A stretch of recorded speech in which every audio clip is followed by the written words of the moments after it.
Hello, everyone, and welcome to a very special spotlight here from the Epic Film Guys podcast. I am Nick, and for the fourth time, at least as of recording day, I am thrilled, absolutely thrilled to welcome our friend, our brother, down in Perth, from the Countdown Movie and TV Reviews, Paul.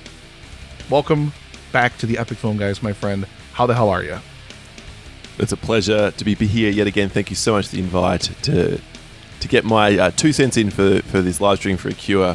Obviously, it'll be a bit more than that when I actually donate, but weekend, whether or not this screens or it airs during that time, I realise may not be the case. But that's when we're recording and why we're recording it, and I'm so pleased I could be here to help you out just a little bit for such an important cause. Yeah, which I do really, really appreciate. Paul's been a big part of the event. We did the Guess Paul's rating game last year during the event, which was so much fun. And I think we got to shit on like Dirty Dancing and stuff, which was really, really fun. Oh, which I believe, a good time. If I remember correctly, your rating is 4 out of 100. Yeah, that's generous. I want to review that rating. I'm actually mad at you that it's that high. Oh, but we are not talking about a film that Paul dislikes today, however. We are talking about a film that Paul very, very much loves. And I know, like, of all the films I've ever heard you talk about, I've heard you, probably between this and Shaun the Sheep, maybe. This is one of the films that I've heard you talk about most, just listening to your show, talking to you on social media, whatever. This is Train to Busan, which is a South Korean film from 2016. And tell us a little bit about this film, because like I said, I know that you adore this film. Yeah, I think it has a particularly special place in my heart. I'm going to blow my own horn here for just a little bit, because I was one of the first people I knew to see it. And so I got to be one of the first people that championed it a bit, and very slowly over the next 6 or 12 months, that word spread, and I heard it mentioned in heaps of people's best films of the year, like 2017, because I think that's maybe when it got a wide sort of distribution through most of the world. But I managed to catch it at the end of 2016, and it completely blew me away. I'd heard the rumblings that it was the best zombie film since Shaun of the Dead, and one of the best zombie films ever made, and I always take that with a grain of salt. If you're as big a horror film fan as I am, once you've heard, this is the next this is the greatest film since that, you can only do it so many times before it becomes sort of boy who cries wolf, and you just cannot get behind that kind of statement anymore. So I went in with very low expectations despite the buzz, and I was, as mentioned, blown away. So that's why it's so special to me, and we'll get into the details why I think it's so good as we go. But this is the tenderhooks moment for me, Nick. As an overall, you're going to give an indication of whether you liked or disliked Train to Busan. All right. Well, let's see. Shut up! Oh, no. No, I'm kidding. I fucking loved this movie. I Totally wanted to give you that just a little bit of a moment where your heart was going to sink out of your chest and be like, oh, God, no. Did. Yep. It worked. Oh, no. Well played, sir. Literally, I had the opposite, like, going into this, because as I said, you have talked about this film ever since I have known you. I have heard you talk about this film pretty much. I mean, obviously, since it came out anyway. Mm-hmm. So this is a film that I am very, very familiar with. And because of you, a lot of other people I know have also seen this film and have highly recommended it. So I went into it with very high expectations, and it's not often that I can go into a film with sky high expectations and still be blown away. And I was here. Nice. This film, I mean, I hesitate, and I hesitate because there are a couple of things that I am a little bit shaky on. It's not perfect. It's not perfect, but it is as close to a masterwork in the zombie film genre as you will ever find. It's mind-blowing how good this is. Now, it uses the more kind of 28 days later rage type zombie kind of thing. Like, these zombies don't fuck around. Like, you get bitten, depending on if the plot needs you to stick around for a tearful goodbye or whatever anyway, you transform pretty much immediately. You know, It's very fast acting. The contortionism in this film is insane. Glad you mentioned that. Like, dude, it sells it so well. Like, just the masterful casting work to just find literally every person who can contort, twist, and distort their own body shape as they're transforming into these zombies. And when they transform into the zombies, this isn't a particularly gory film. There's definitely blood spatters and it's a zombie film. So of course you've got them eating people, biting people and whatnot, but it's not like super gory or anything. No one gets torn apart and there aren't limbs being ripped off and all that kind of stuff. Like we talked about Shaun of the Dead in another spotlight that we recorded today. And there's, of course, the iconic scene in that where David gets literally disemboweled. And it's great. I love that scene. And fuck David because he's a douchebag. Which is in itself a reference back to George Romero's Day of the Dead. So. Yeah. But there's nothing like that. This film is not like insanely gory like that. But you know what? And we talked about, when we talked about Shaun of the Dead, we talked about character investment. And this film works as well as it does because it's so picture perfect in terms of what it does with character investment. You have your main character, and I'm going to fuck up every single one of these names. Gong Yu. Good luck. Yeah. He's the main actor. He plays Seok Woo. I have no idea. I'm not even going to try to butcher these names because the dad. He's a workaholic. He's kind of an absentee father. His daughter's obviously been, raised mostly by his mother ever since his split from his wife, who we never actually get a chance to, of course, see in the film. But they're very, very much alienated at the beginning of this film. And this film, and I say this tongue in cheek because this is a zombie film, but this film will, by its end, rip your heart out of your chest and reduce you to a sobbing puddle of a man, because that's what it did to me. It's fucking heartbreaking, and it destroys you by the end of it because you get so invested in these characters that anything that happens to them, you're literally like inching closer and inching closer and inching closer to the edge of your seat the entire time you're watching it. It's brilliant. I can't even say it other than that. It's legitimately brilliant. I'm so glad you've hit on the on how emotional this film is, because it was for me as well, and that was the final selling point. And even on rewatch this week for this purpose, even on the rewatch, and I've seen this film now 4 times, and it's probably been about 9 or 10 months since I last watched it. The 4th time round was almost more emotional for me than the first time round, even knowing what was coming. Maybe because I knew what was coming, and I guess I watched it late at night, and there's a fair bit going on sort of for me personally, which might have impacted as well. But I'm like, for a zombie film to hit you like that, that's something special, to say nothing of the craft that goes into this film beyond just the characters, which are mostly, at least in terms of the main characters, brilliant. Not just the dad and his daughter. The daughter's fantastic, played by, we won't bother the names, but she's a fantastic little actor. Fantastic.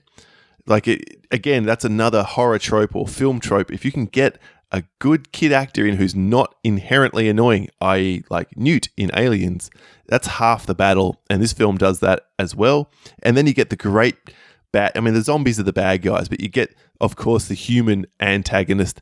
And it's a very gradual build up to this guy who's suddenly about halfway through the film, this rich COO type dude who turns and then is all about just saving his own skin and almost literally throwing people under the train to do so. There are a few characters in the history of cinema who you want to step in to the world of the film just to bury your foot into their ball sack because they're such deliciously evil bastards. Like, this kind of character kind of reminds me, and I know you're not the biggest Harry Potter person, Paul, but no. Dolores Umbridge in Harry Potter and the Order of the Phoenix is like such a hateable villain. Like, she is like, you love that film. Like, I love that film because she is so detestable as a character. Like, you literally want to wring her neck every time she comes on screen. That's how good this actor's performance is as this rich businessman, and how well executed it is in the film. I posted on Facebook as I was finishing watching this film, I was like, if a zombie doesn't rip his dick off and feed it to him, I quit movies forever. And that's not what happens in the film. That's not how he ends up not quite going out or anything like that. But I'm telling you, it is so good. Like, it's a great thing in a movie like this when you can actively cheer for zombies to get somebody. Like, you've done your job. You have done your job as a writer. You've done your job as a director and as an actor. If you can literally cheer for zombies and be like, bite that motherfucker, eat him. You're right. You're spot on right. He's great. And then I want to give another shout out to one other character as well. And that is the sort of tough working class guy, the big dude. Yep. He was like, he became my favorite character. And of course he's meant to. And we're obviously talking around this without spoiling too much. His role in the film is just, it's perfect as well. And it was probably around the part where what happens to him, where I went, this film's great. This film is not just good. This film is great. It has the balls to do what it just did there. I am so on board, no pun intended, for what happens from here. Yep. And it's one of those things where, you know, the zombie virus acts as quickly as the plot allows it to, you know. So there are certain infections in the film where you're like, wouldn't they have turned by now? Yes, you know, where you run into those kinds of moments, right. But you don't really mind it. And it's one of those things that you could nitpick if you wanted to, but it's really, really easy to overlook it because of how great, how just amazingly investing the film is. The young baseball player and the cheerleader are almost caricatures at the beginning of the film. And you really, really come to love those two characters. And then they of course meet their fate in the film, which in an emotional way as well broke my heart. And you know, the homeless guy, like the homeless guy is like perfect. I loved him. The old sisters, the elderly sisters, like, there's so many just amazing characters in this film. And I mean, it's a zombie film, so you know you're going to just watch a lot of these people get picked off. But it's, when you take a film, and I don't even speak the language that they're speaking in the film, it's subtitled, but it's a movie that transcends language. It's so well shot, and it's so well acted, and it's so well done that it is able to perfectly invest you in every single one of their stories, where you completely, like, you're there with them. Like, everything that happens, like, there's a moment when the homeless man, and I don't really want to spoil too much about this film, but I will this one moment, where he accidentally steps on a soda can and it makes a noise and attracts the zombies. And like, I had a moment watching it where I was just like, oh, like, you know, it's kind of one of those movies where when you're watching it, you're like, you're so invested in it. You're just like, every moment that happens, you're like, oh, or like, no, or like, you kind of have those moments. Don't do that in a movie theater, by the way, fucking assholes. That's not the point though. But that's this kind of movie though. That's this kind of movie where like every single little thing that happens, you're like, oh shit, no, oh fuck. Or like, you know, the COO guy, you're like, please, for the love of God, somebody fucking stab him. Yeah, exactly. And I think you touched on something there which I think is really worth emphasizing. For a film which is 80% set on a train, it's shot phenomenally well. Yep. Like, the camera movements, the sense of, when you need to, the sense of claustrophobia, which it manages to convey, and then, but also sort of some of the fluid, sort of more action moments where the camera is zooming across the seats and the like, and clearly they sort of special effects or in the background giving the illusion of movement, and I got one side of the train removed and the camera's out a little bit further. It's really, really well cut together, and it adds a couple little moments. And I think this is also really important for a horror fan like me. It differentiates itself from, apart from with all the stuff we've already spoken about, from its lesser brethren, shall I say, by adding in unique little elements like, for example, the zombies, when it goes dark, freeze.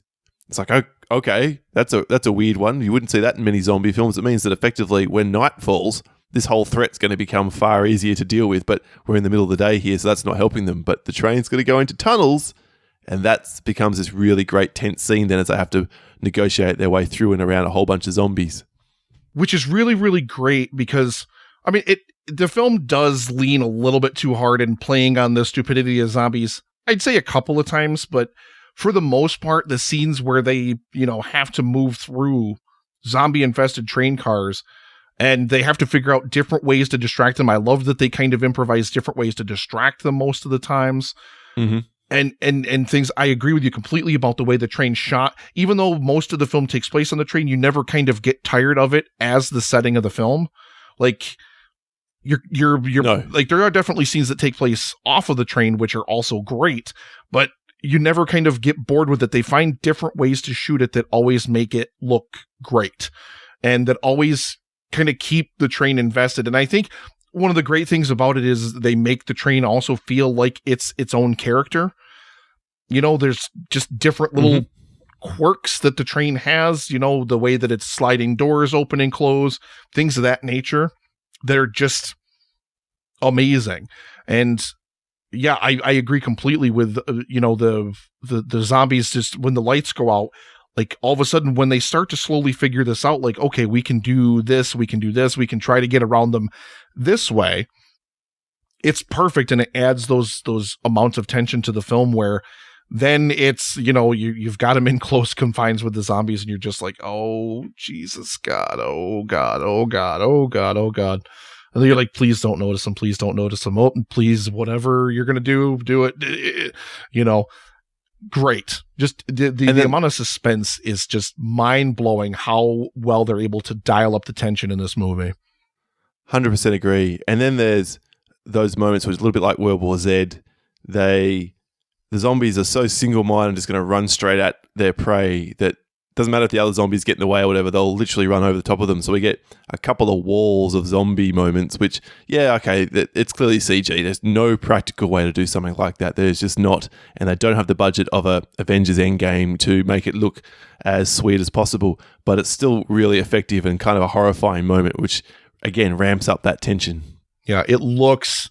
I mean, even if the effects aren't great, you don't care. You legitimately, you're so invested in this, and they do well enough. Like it's not like they're bad, distracting or anything. It's not like you watch them and you're like, not Hellboy. Yeah, no God, to where it pulls you out of the film. It's the effects are never that bad, and what they're able to do is, you know, they're able to do certain scenes. Like there's one scene you have to see it to believe it, kind of, because even I didn't believe it when I was watching it. But there's zombies getting dragged by a train, we'll say. It's amazing. Yeah, it's awesome. I'm just watching it. I'm like, I'm watching it and I'm just like, this is the greatest thing I've ever seen. Like, just my mouth is hanging open. My eyes are as wide as they could be in my head. And I'm just like so spellbound by what I'm seeing. The zombies are ferocious. The zombies are scary. And yeah, they have that speed and they have that kind of viciousness to them where, yeah, they do the zombie wall thing. But you know what the thing is that's different from World War Z is that it's never kind of cartoonish or anything. Like there's moments in World War Z where there's just like whole huge CGI set pieces of just CGI bodies just building into mountains and stuff where it's just kind of, it gets silly. You know what I mean? Yep. And they don't do that in this film. They never do. They only do that in this film in so much as a bunch of the zombies will just kind of be all, because they're all charging at a target, they'll all just kind of stumble over each other, and it becomes this tidal wave of zombies that just kind of crashes to the ground, and then they pick up and they start running again. You know, it's amazing. I'm so glad you enjoyed it. You were leaving it to last in our little series of recordings tonight, or today, and I was very much like, oh shit, Nick's gonna hate it. We're gonna go out on a sour note, but this is fantastic. I've not been so pleased in a long time. Okay, so a couple things I wanted to mention about this film. Number one, I'm thrilled that they're making a sequel to this. Yeah, I was going to ask if you knew that, and apparently the same director's back. Yep. That was as of August 13th last year. He was working on it. And if you heard, now this one I treat with far more caution. James Wan will be producing an American remake. An American remake, according to Deadline. I mean, and Gary Darberman, I think, who's responsible for writing It, and The Nun. So, The Nun. And that's why I was kind of like, when I saw that he wrote The Nun, I was just like, no, I don't know if that's a good thing. Well, we'll get another sense of which one was more him, because he's directing his debut direction is Annabelle Comes Home, the new Annabelle film, which is coming very shortly. Yeah, so we'll see. I'm really, this is one of those movies where it's like, I don't need you to I don't need it that. at all, but I will still see the shit out of it because I just want to be able to sit and compare and go like, all right, did they improve anything, or is it just an absolute clusterfuck? Yeah, I mean, it could be like the Let the Right One In, the vampire film from was it Norwegian? I think. Yeah. Is it Norwegian or Swedish? One of the two. One of those big dong-shaped countries on the top of Europe. It's one of those two, but the American Shout out remake. To all your Norwegian and Scandinavian listeners. We love you. We love you. Keep tuning in. We make more dick jokes than anybody, so of course we're going to make that joke. But it's true. It's the American remake. I've never seen it, but I'm told good things about it. I'm told that it's not quite there, but it's still really good on its own right. And I guess that's maybe thinking of Train to Busan fine. remake. Matt Reeves directed. It's called Let Me In from memory. It's not as good, but it's not outside the ballpark. I just want it to be good. Just make it good, please. That's all I care about. But don't do a shitty job. It can't toe too hard into CGI and worrying about everything. This is very, very centralized on the idea. I mean, it's a film called Train to Busan, and that's very, very literally what it is. They're on a train going to Busan. What the remake has to do is it has to cast the right dad and it has to cast the right daughter. Yes, as we said, the daughter in particular would be hard. To really, it has to sell the emotionality of this film, because the best thing about this film is by far the emotional weight of it. And like I said, we won't spoil exactly how this film ends, but you get to the end of this film, and I never thought this film is not breaking any barriers in terms of its plot progression. We'll say that it's not. I mean, it's got a unique setting and it's got a great take on zombies. It's got great characters, but it's not rewriting the horror mold in terms of the zombie film. It's very, very kind of the zombie film archetype. It follows the same exact plot beats that you expect it to, but it doesn't take away any of the impact that it has at the end of the film. And I never expected watching this film, just watch it. It legitimately rips your goddamn soul out at the end. It's just soul crushing. I'm just I'm watching it and I'm like, Paul, fuck you, you son of a bitch. If you have that reaction, my work here is done. There you go. It's so emotionally affecting. It's so good. And I can't say enough how impressed I was by it. I'm going to put a rating on it first. I'm just going to put a 9 out of 10 on it. Simple as that. This film easily, and people will tell you, and you may not believe them. And I don't know if I believed it because Paul likes some weird shit. And sometimes when he recommends things to me, I'm like, Paul, fuck you. You're out of your mind. But this one, when he recommended this film and then so many other people saw it and they also recommended it, I went into it. I was like, there's no way this movie is going to be as good as people are saying it is. It's better. Whatever they're saying about it, it's better. And it will blow you the fuck away. And if you don't walk out of this film or walk away from this film or whatever, legitimately wanting to stab that motherfucking businessman in the face 5,000 times, I don't movies don't work on you then. Movies don't work on you. Yep. Paul, what would you rate this film? Yeah, I hate to be a person who just doesn't who agrees for the sake of it, but spot on, 9 out of 10. It could be a 10 out of 10 for me one day. It could, but I probably have to watch it a couple more times and see if it holds up just as well as it has 4 times in. Oh my God, I loved this. This was a treat. Thank you for this one, and Hard Boiled especially were just mind blowing. Well, I think we did pretty well out of the 4. The worst rating you gave, 7 out of 10. That's not a bad night's work. Yeah, that's definitely not a bad night's. See this movie if you've never seen this movie. Even if you're not a fan of zombie movies, and my wife, she watched the trailer and she wouldn't watch it. She does not do well with especially kind of weird, sick, contortion-y stuff. And when she can't do The Exorcist because of the weird contortion stuff and whatever. And yeah, this film's got it in spades. If that kind of thing is not your cup of tea, try anyway. The characters are so emotionally investing. The zombies are great, and I don't want to take anything away from the zombie and the horror aspects of the film, which I thought were amazing. I always love it when horror films don't just endlessly rely on the same tired horror tropes. And this doesn't in most regards. There's only one jump scare that at least that registered for me that made me actually like, oh, and it's at the extreme end of the film when all of a sudden something moves and makes a noise and you don't expect it to.